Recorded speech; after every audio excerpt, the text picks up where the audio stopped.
And here you are, at last. It's taken an entire war. One started by my parents, yours, and finally ended by me. You know, I remember your father, the king, once telling my mother that he'd rather his entire bloodline perish than ever bend the knee to us. And yet, here we are. I see the old coward and his only son to meet me in stead. I suppose he just couldn't handle admitting that he lost right to my face. Or maybe he was just afraid of what I'd do to him, seeing as he murdered my parents in this damned war. But I suppose you're not interested in hearing about your family's many crimes against mine. No. You want to know what happens next? To you? Your family? Maybe you even care about your people. Oh, of course. You want to know what will happen to them, you say? What will I do to them? The people of my greatest enemy. Practically nothing. For most of them, they'll continue to go to work each day. Taxes will still be collected. A law might change here or there. Life will go on for the majority of them. Yes, the majority will go on like nothing ever happened. Some others will be less fortunate, but it'll all be for the best. My, you're really hung up about this, aren't you? I can't imagine why. You're powerless now. I could have all your people slaughtered for all the good you'd be able to do about it. But it's fine. Perhaps you're just curious about my intentions. Your family, your kingdom, has always prided yourself on your supposed purity.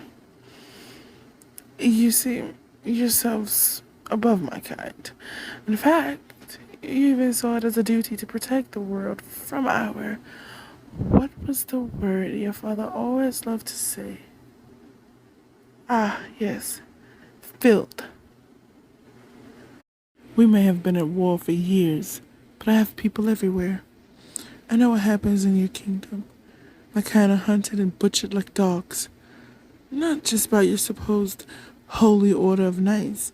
Even your citizens take part in the massacre. I assure you, once my forces are done dismantling your army and purging those damn knights, there will be a reckoning.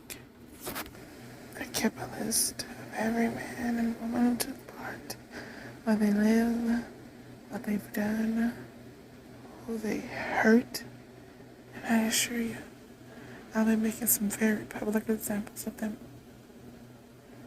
Maybe I'll make you and your father watch. I haven't decided yet. And so that just leaves you and your father, the king, my enemy. What to do?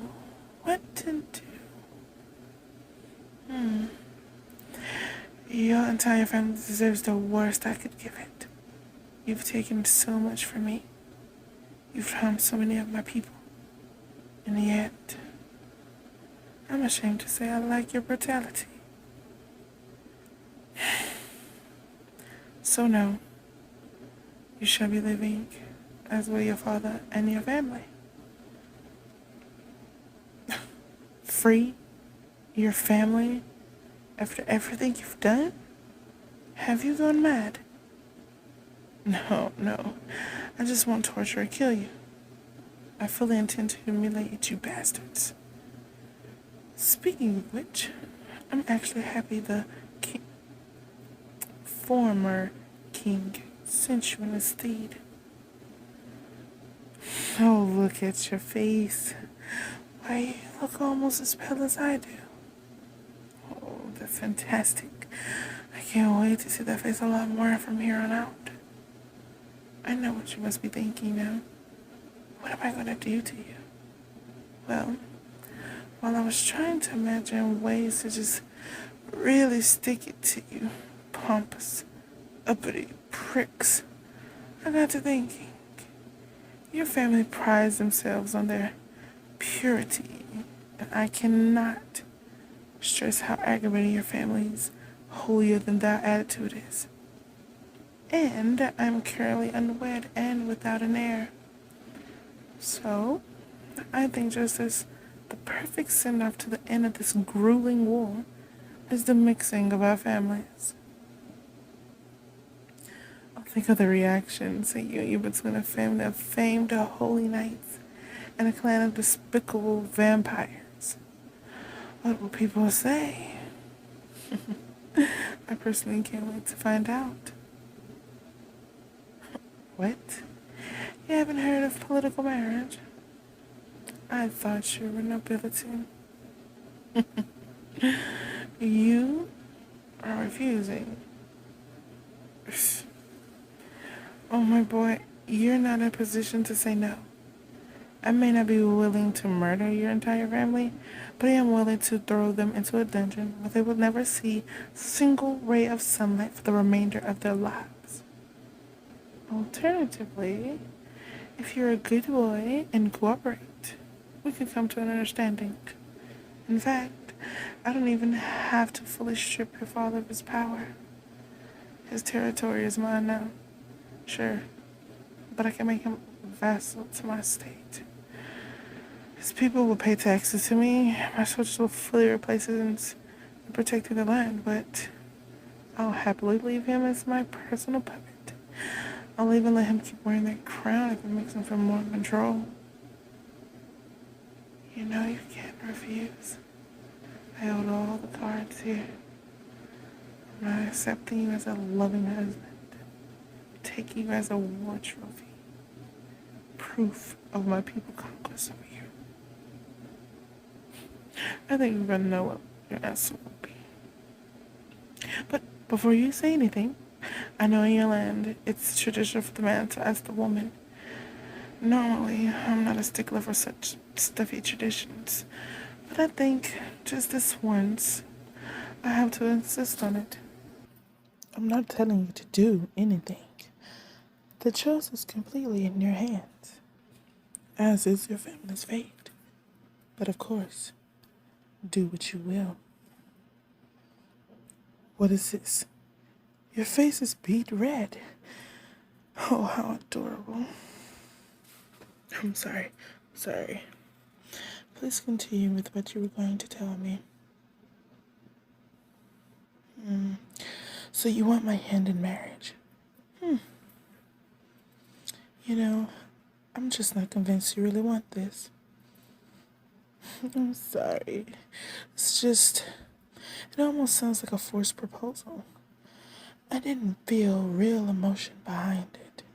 How can I know you truly mean it? Perhaps you're only after my riches and power. Well, I'm not heartless. You seem like a nice boy. So you know what? I'll give you a chance. Well, a chance to prove your devotion is real. I am a lady after all. I expect to be courted like one. How should you court me? Well, frankly, that's not my problem. It's yours. Court me however you wish. And if I'm impressed, perhaps I will accept your proposal. But if I feel like you aren't really trying to win my hand, well, let's just hope for your family's sake it doesn't come to that. But maybe this is all too much for one night. I'll have my servants show you where you'll be staying for now, and tomorrow the fun can begin. I'm looking forward to seeing your best efforts.